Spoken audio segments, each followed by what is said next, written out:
माननीय उप प्रधानमन्त्री मन्त्रीजीहरू, भ्रमण दलमा रहनुभएका सबै प्रतिनिधि साथीहरू, सबभन्दा पहिले त माननीय उप प्रधानमन्त्रीलाई धन्यवाद दिन चाहन्छु।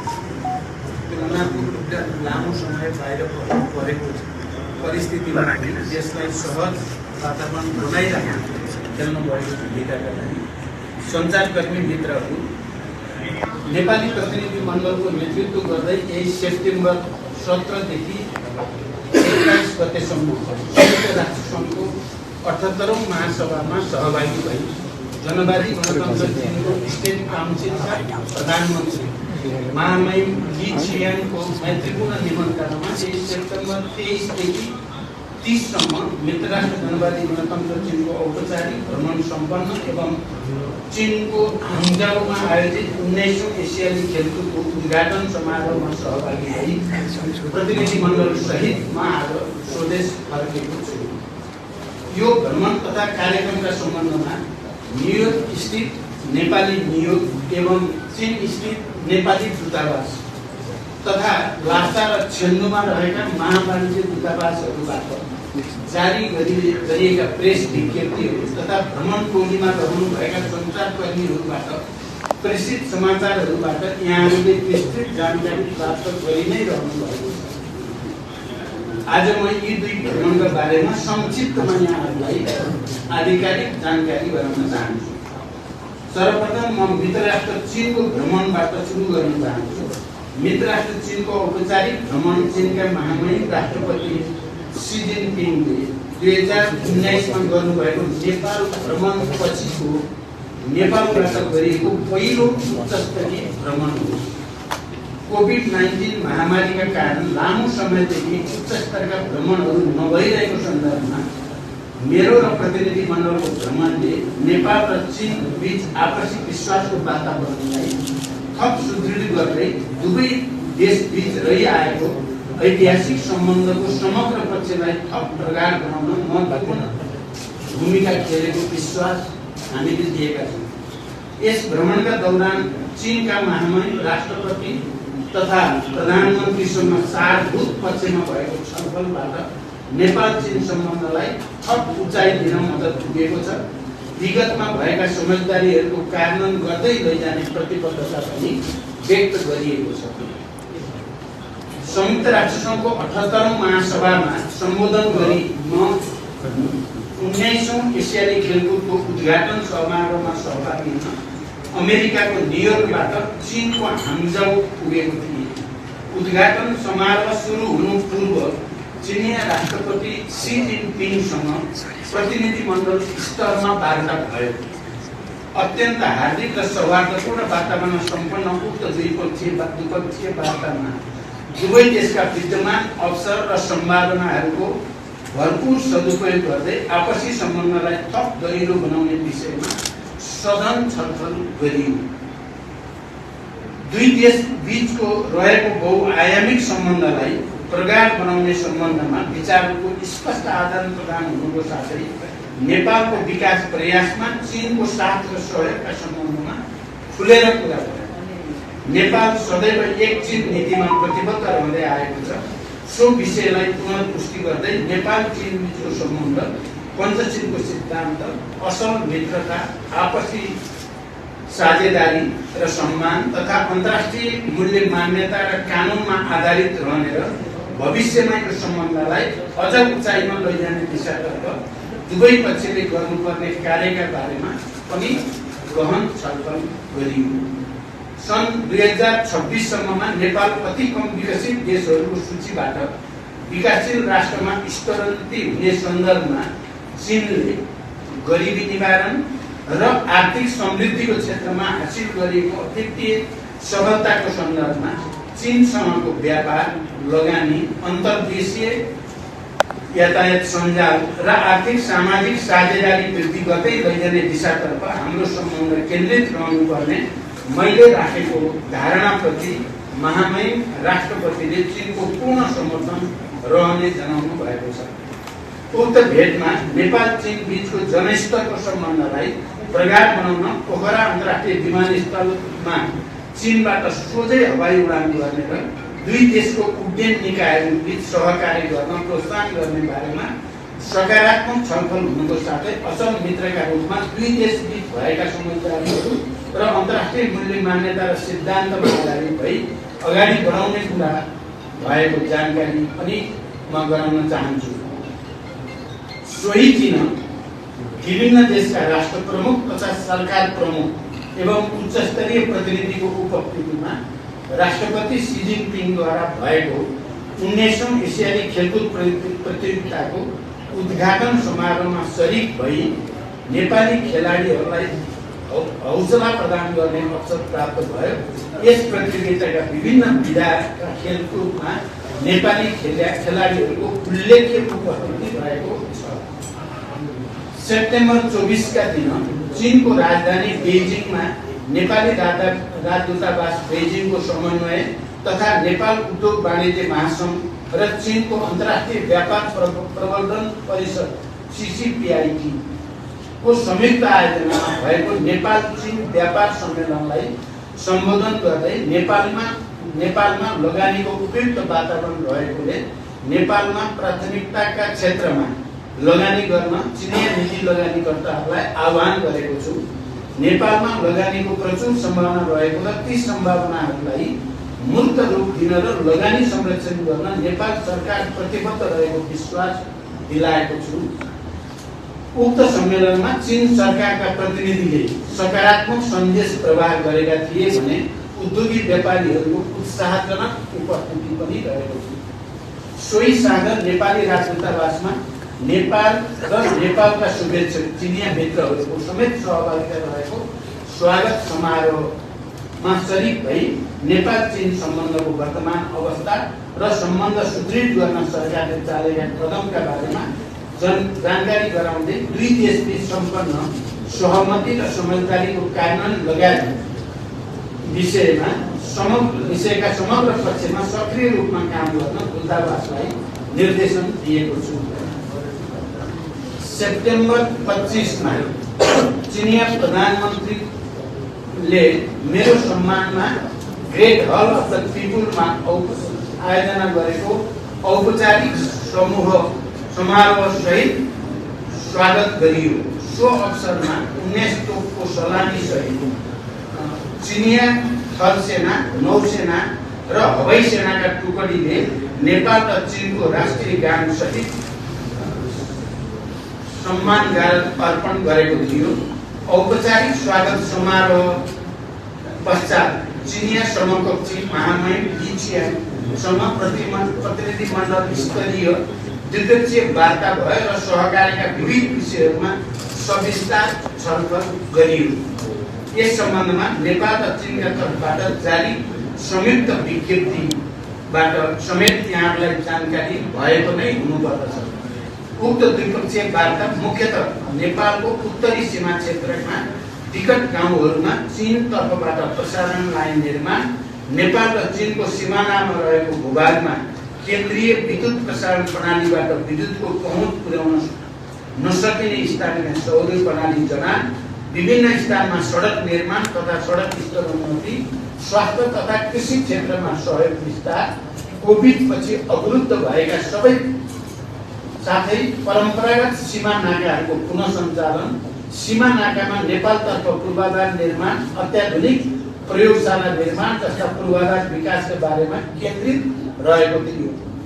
यसैगरी उक्त भेटवार्तामा विज्ञान र प्रविधिको क्षेत्रमा सहकारी गर्ने, द्विपक्षीय व्यापार विस्तार गर्ने, पोखरा अन्तर्राष्ट्रिय विमानस्थलमा चिनिया सहरहरूबाट हवाई सेवा विस्तार गर्ने लगायतका विषयमा समेत गम्भीर छलफल भयो। नेपालको आवश्यकता अनुसार चिनिया पक्षले अरनिको राजमार्ग मर्मत परियोजनाको चौथो चरण सुरु गर्ने भएको छ। त्यसैगरी स्यापुरबेसी रसुवागढी सडक मर्मतका लागि चिनिया पक्ष तयार हुनुको साथै हिल्सा सिमीकोट सडकको सम्भाव्यता अध्ययन गरी अघि बढाउन दुवै पक्ष सहमत भएका छन्। दुवै पक्षले टोखा छहरे सुरुङ मार्गको सम्भाव्यता अध्ययनलाई तीव्र गतिका साथ अगाडि बढाउने कुरामा सहमति जनाउँदै काठमाडौँ चक्रपथ परियोजनाको दोस्रो चरणको कार्यान्वयनलाई तीव्रता दिने सहमति भएको छ। यसैगरी नेपाल चीन रेलवे सहयोगका लागि कार्यदलको 8औं बैठक छिटै आयोजना गर्ने सम्बन्धमा समेत सहमति भएको छ। उक्त वार्ता पश्चात देखाएका समझदारी पत्रहरूमा नेपाल र चीनका सम्बन्धित अधिकारीहरूबाट हस्ताक्षर भई आदान प्रदान गरिएको छ। हिर्सा सिमीकोट सडक परियोजना र नेपाल चीन पावर ग्रिड इन्टरकनेक्सन परियोजना सम्बन्धी समझदारी पत्र, शिक्षा विज्ञान तथा नवीनताका क्षेत्रमा सहकार्य सम्बन्धी समझदारी पत्र।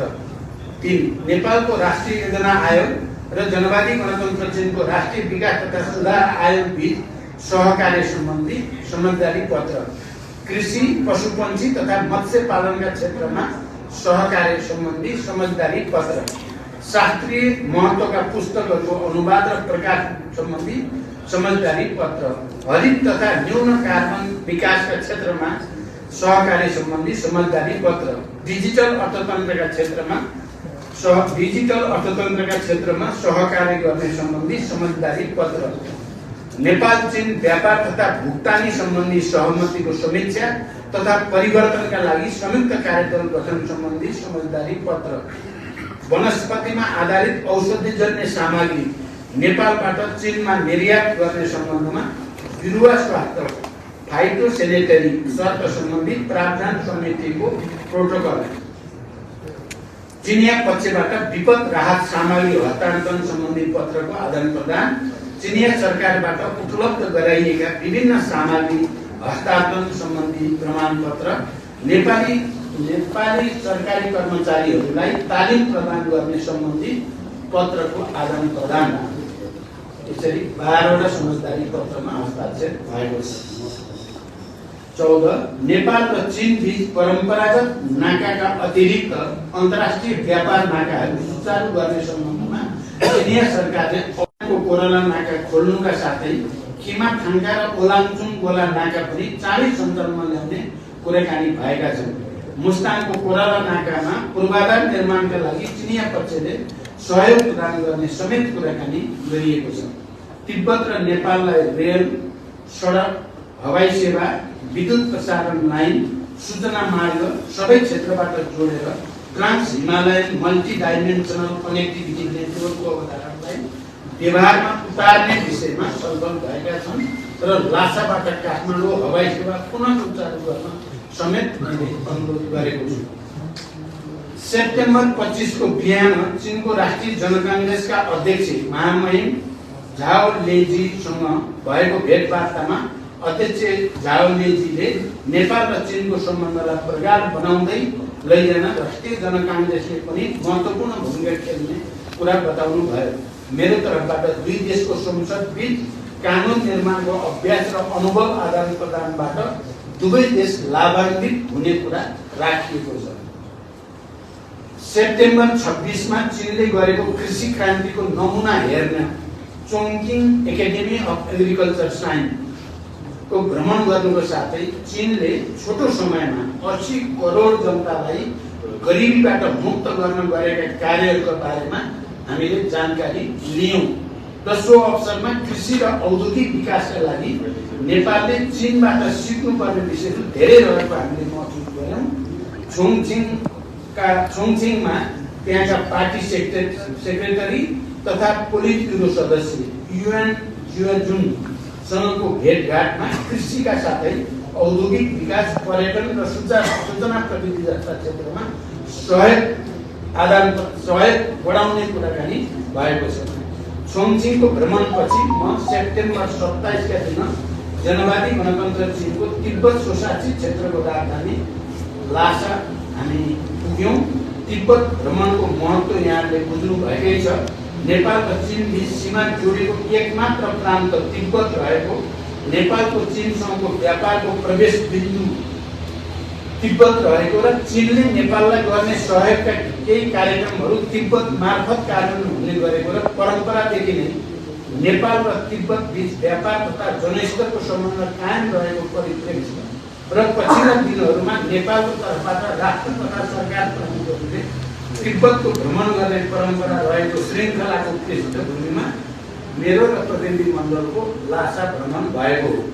सो अवसरमा लासा स्थित नेपालको महावाणिज्य दूतावासले आयोजना गरेको स्वागत कार्यक्रममा भाग लिनुको साथै त्यहाँ स्थित नेपालीहरूको संस्था नेपाली दुःख निवारण संस्थाको प्रतिनिधि मण्डलसँग पनि भेटघाट भयो। उक्त भ्रमणका अवसरमा नेपालको राष्ट्रिय हितलाई केन्द्रमा राखेर जिम्मेवारी बोधका साथ काम गर्न महावाणिज्य दूत र त्यहाँका कर्मचारीलाई निर्देशन दिएको छु। लासामा रहँदा चिनिया कम्युनिस्ट पार्टीको तिब्बत अटोनोमस रिजनका पार्टी सचिव वाङ जुङझेङसँग पनि वार्तालाप भयो। तिब्बतले विगत केही समयदेखि गरिरहेको तीव्र आर्थिक विकासबाट नेपालले पनि धेरै सिक्न सक्ने लाभ लिन सक्ने देखिएकोले तिब्बत र नेपाल बीच इतिहासदेखि गइआएको सम्बन्धलाई आगामी दिनमा घनीभूत बनाउने लैजाने विषयमा सकारात्मक छलफल भयो।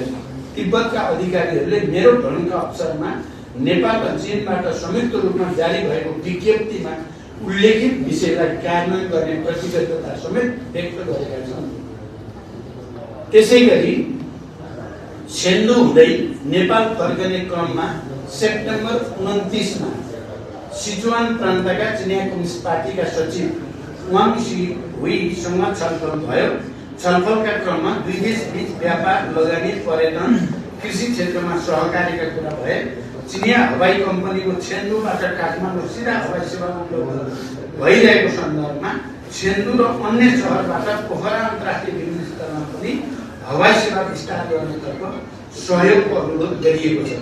यी विषयहरूमा पार्टी सचिव सकारात्मक हुँदै मेरो भ्रमणका अवसरमा नेपाल र चीनले संयुक्त रूपमा जारी गरेको विज्ञप्तिलाई कार्यान्वयन गर्ने प्रतिबद्धता पनि उहाँले जनाउनु भएको छ। अब म संयुक्त राष्ट्र संघको चालु 78औं महासभामा नेपालको सहभागिताका सम्बन्धमा केही कुरा राख्न चाहन्छु। महासभाको उच्च स्तरीय सत्रको जेनरल डिबेटमा असोजमा सेप्टेम्बर 21 मा मैले नेपालको तर्फबाट सम्बोधन गरेँ। यस सम्मेलनमा मैले प्रमुख रूपमा नेपालको शान्ति प्रक्रिया र त्यसलाई ठोस निष्कर्षमा पुर्याउन अन्तर्राष्ट्रिय समुदायको सहयोग, जलवायु परिवर्तन तथा यसले गर्दा नेपाल लगायत अल्प विकसित देशहरूमा पारेका प्रभाव तथा त्यसको निराकरणका उपायहरू, हिमाली राष्ट्रहरूका समस्या, दिगो विकासका लक्ष्यहरूको प्राप्तिमा अल्प विकसित राष्ट्रहरूका समस्या प्रस्तुत गर्दै ती समस्या समाधानमा साधन स्रोतको व्यवस्थापनका लागि विश्व समुदायको गम्भीर रूपले ध्यानाकर्षण गरिएको छ। सम्बोधनमा मैले संयुक्त राष्ट्र संघको बडापत्रमा निहित सिद्धान्त र उद्देश्यप्रति नेपालको अटुट प्रतिबद्धता दोहोर्याउँदै विश्व शान्ति, सद्भाव तथा विकासका क्षेत्रमा सो संस्थाको भूमिकालाई अझ सशक्त बनाउनु पर्ने धारणा राखेको छु। बहुपक्षीयता, मल्टिल्याटरलिजम प्रति नेपालको पूर्ण प्रतिबद्धता व्यक्त गर्दै संयुक्त राष्ट्र संघको समयानुकूल सुधार तथा पुनर्संरचनामा जोड दिइएको छ। अति कम विकसित तथा भूपरिवेष्टित राष्ट्रका समस्याहरूप्रति विश्वको ध्यानाकर्षण गराउँदै ती राष्ट्रहरूको विकासका लागि अन्तर्राष्ट्रिय सहयोग, प्रविधि हस्तान्तरण र लगानीका माध्यमबाट गरिबी तथा असमानता हटाउँदै जानुपर्ने विशेष जोड दिएको छु। त्यसैगरी समकालीन विश्वका प्रमुख मुद्दाहरू मानवाधिकार, आतंकवाद तथा निशस्त्रीकरण बारे नेपालको दृष्टिकोण पनि प्रष्ट शब्दमा प्रस्तुत गरिएको छ।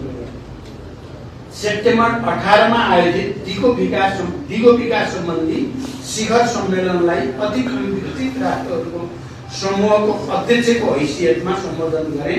सो सम्बोधनमा नेपाल लगायत अति कम विकसित राष्ट्रहरूले दिगो विकासका लक्ष्यहरूको प्राप्तिमा भएका समस्याहरू, त्यसको समाधानका लागि दोहा कार्ययोजनालाई मूर्त रूप दिन र विकास साझेदारहरूबाट स्रोत, साधन र प्राविधिक सहयोग उपलब्ध हुनुपर्ने कुरामा मैले विशेष जोड दिएको छु।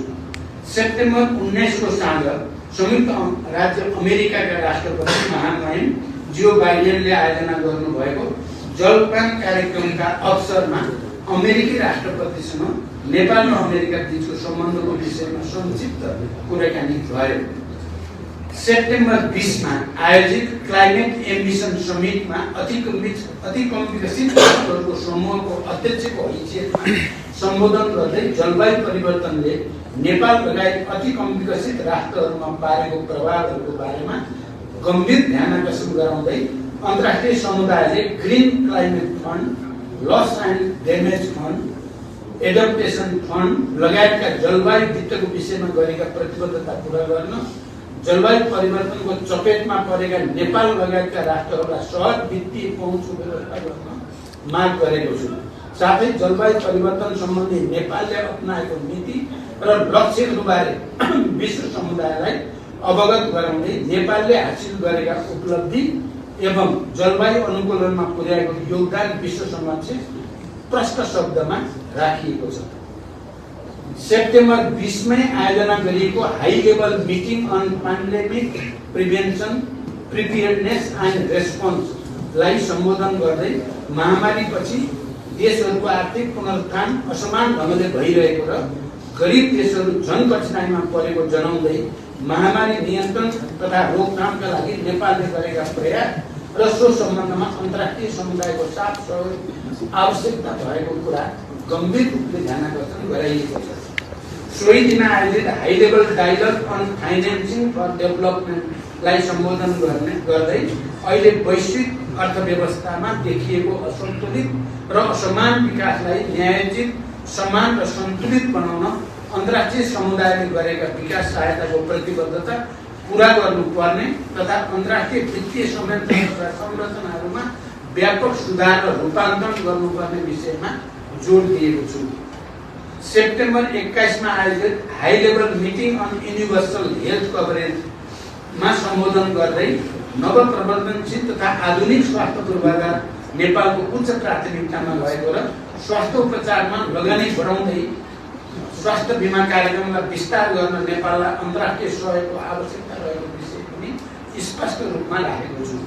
सोही दिन एन्टिगुआ र बारबुडाका प्रधानमन्त्रीले आयोजना गर्नुभएको United Nations friend of vision high level ब्रिफमा प्रमुख वक्ताको रूपमा सम्बोधन गर्दै नेपालले आँखाको उपचारमा हासिल गरेको उपलब्धि एवं स्वास्थ्य सम्बन्धी एसडिजी प्राप्तिका लागि आँखाको उपचार सर्वसुलभ र सहज बनाउनु पर्नेमा जोड दिएको छु। संयुक्त राष्ट्रसङ्घको महासभा मेरो कार्यतालिका अत्यन्त व्यस्त रह्यो। महासभा र यसका विभिन्न उच्चस्तरीय बैठकमा सक्रिय सहभागिताका अतिरिक्त साइडलाइनहरूमा विभिन्न राष्ट्रका राष्ट्र प्रमुख, सरकार प्रमुख तथा राष्ट्रसङ्घीय उच्च अधिकारीहरूसँग महत्त्वपूर्ण द्विपक्षीय भेटवार्ताहरूमा द्विपक्षीय एवं बहुपक्षीय साझा चासोको विषयमा पनि छलफल भएका छन्। यस सिलसिलामा सेप्टेम्बर 13 मा संयुक्त राष्ट्रसङ्घका महासचिव गएकै दिन हो एन्टोनियो गुटेरेससँग मेरो द्विपक्षीय भेटवार्ता भयो। भेटको क्रममा नेपालको शान्ति प्रक्रियामा गरेको प्रगति, नेपालमा जलवायु परिवर्तनको प्रभाव न्यूनीकरणका लागि संयुक्त राष्ट्रसङ्घको सहयोग, संयुक्त राष्ट्रसङ्घको विकास र सुदृढीकरणमा नेपालको समर्थन तथा संयुक्त राष्ट्रसङ्घ अन्तर्गत शान्ति स्थापना कार्यमा नेपालले पुर्याएको योगदानको विषयमा छलफल भयो। सोही क्रममा महासचिवलाई नेपाल भ्रमणको लागि पुनः आमन्त्रण गरेको छु र मेरो निमन्त्रणा स्वीकार गरी उहाँ छिटै नेपाल भ्रमणमा आउनुहुने भएको छ।